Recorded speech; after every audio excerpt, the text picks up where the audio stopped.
ನಾವು ನೀವು ಒಳಗಡೆ ಇದ್ದಾಗ ನಾವು ಹೊರಗಡೆ ಏನ್ ಮಾಡ್ತಾ ಇದೀವಿ ಬೈಟ್ಸ್ ತಗೋತೀವಿ, ಪಬ್ಲಿಕ್ ಬೈಟ್ಸ್. ಅಂದ್ರೆ ಬಿಗ್ ಬಾಸ್ ಸೀಸನ್ 10 ಯಾರು ಇಷ್ಟ ನಿಮ್ಗೆ ಅಥವಾ ಹೇಗೆ ಆಡ್ತಿದ್ದಾರೆ, ಪಬ್ಲಿಕ್ ಅಲ್ಲಿ ಬರ್ತಿದ್ದ ಒಪಿನಿಯನ್ ಒಂದೇ ಏನಂದ್ರೆ ಬಿಗ್ ಬಾಸ್ 10 ಅಂದ್ರೆ ತುಂಬಾ ಅಗ್ರೆಸಿವ್ ಆಗಿ ಆಡ್ತಿದ್ದಾರೆ, ನೋಡಕ್ಕೂ ಇಷ್ಟ ಆಗ್ತಿರ್ಲಿಲ್ಲ.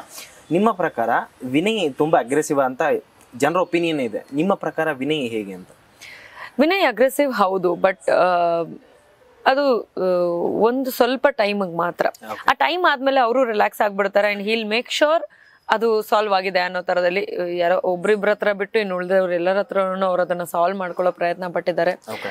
ಕೆಲವೊಂದು ವಿಚಾರಗಳನ್ನ ಅವ್ರು ಬಿಟ್ಟಾಗ್ಲೂ ಇನ್ನೊಬ್ರು ಡ್ರ್ಯಾಗ್ ಮಾಡಿದಾಗ ಅದು ಇನ್ನೂ ಎಕ್ಸ್ಟೆಂಡ್ ಆಗುತ್ತೆ. ಬಿಟ್ರೆ ಅಗ್ರೆಸಿವ್ ಹೌದು, but he is a gentleman. Okay ma'am, Pratap ಬಗ್ಗೆ ನೀವು ಹೊರಗಡೆ ಬಂದ್ಮೇಲೆ ಅಂದ್ರೆ ಪ್ರತಾಪ್ ಇದ್ದಂತ ಫ್ಯಾನ್ಸ್ ಹೆಚ್ಚಿಗೆ ಆಗಿದ್ದಾರೆ, ಪ್ರತಾಪ್ ಬಗ್ಗೆ ಏನ್ ಹೇಳ್ತೀರಾ?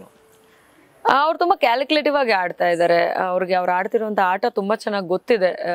ಗೊತ್ತಿಲ್ಲದೆ ಇರೋ ತರ ಅಲ್ಲಿದ್ದಾರೆ, ಬಟ್ ಗೊತ್ತಿಲ್ಲದೆ ಏನಿಲ್ಲ, ಅವ್ರಿಗೆ ತುಂಬಾ ಚೆನ್ನಾಗಿ ಗೊತ್ತಿದೆ ಇಂಥ ಜಾಗದಲ್ಲಿ ಇದನ್ನ ಮಾಡಿದ್ರೆ ಜನ ನನ್ನನ್ನು ಇಷ್ಟಪಡ್ತಾರೆ, ಈ ರೀತಿಯಾಗಿ ನಾನು ಜನರಿಗೆ ರೀಚ್ ಆಗ್ಬಹುದು ಅನ್ನೋಂತ ಒಂದು ಕ್ಯಾಲ್ಕುಲೇಷನ್ ಅವರಲ್ಲಿ ಕ್ಲಿಯರ್ ಆಗಿದೆ. ಸೊ ಅದೇ ರೀತಿಯಾಗಿ ಅವ್ರು ರೀಚ್ ಆಗಿದ್ದಾರೆ ಅಂತ ನಾನು ಭಾವಿಸ್ತೀನಿ. ಇಲ್ಲ ಅಂತಂದ್ರೆ ಇವತ್ತು ಟಾಪ್ 6 ಅಲ್ಲಿ ಅವ್ರು ಇರ್ತಾ ಇರ್ಲಿಲ್ಲ. ಸೊ ಅವ್ರ ಕ್ಯಾಲ್ಕುಲೇಷನ್ ವರ್ಕ್ ಆಗಿದೆ ಅಂತ ನಾನು ಭಾವಿಸ್ತೀನಿ. ಬಟ್ ಗೊತ್ತಿಲ್ಲದೆ ಏನಿಲ್ಲ, is not that innocent like how he looks.